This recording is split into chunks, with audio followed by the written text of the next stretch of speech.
Okay, so some of the sentiments that have been shared in regards to the National Dialogue Committee, I think that opened their doors to members of the public to add their voice on the thematic areas they'll be covering in terms of public participation. Interesting times we live in. Wakili, I mentioned the 5 thematic areas.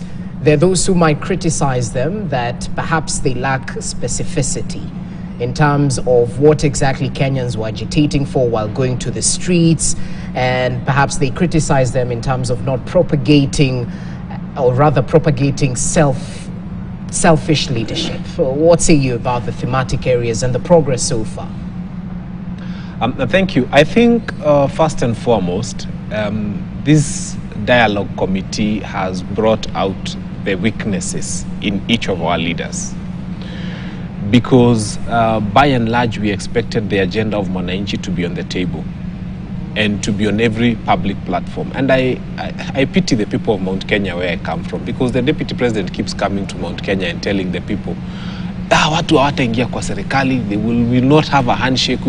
And it appears to the people of Mount Kenya that Raila joining government is a bigger problem than, you know, their drunkardness for the people there, or coffee or tea, or some of the grave challenges we have where primary schools now have a very low intake in terms of how many children are going to primary schools because our young men decided otherwise, and so on and so forth.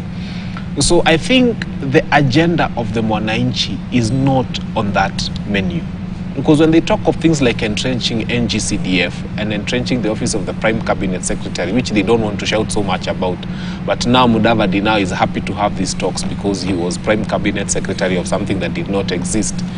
And when they talk of things like now the office of the official leader of opposition, you realize that those positions are good for the people who are ready to occupy them.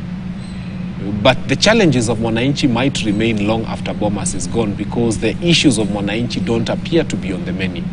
And if you ask me, a deliberate conversation about the cost of living should have been there. And one of the easiest ways to have that conversation is to start saying that we lose 1/3 of our money to corruption, 1/3 of what we collect. And it's a lot more because counties don't declare what they collect. So if you put together what counties collect, we lose a lot of money in this country.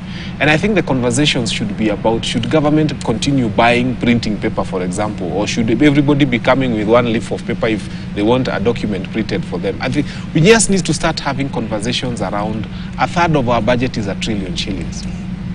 Before we go into taxing people more money, how do we ensure that we are not losing a lot more of it? But in my view, those conversations are very elitist, and they will favor the political class more than they will favor the Mwananchi. Okay. Brother Hash.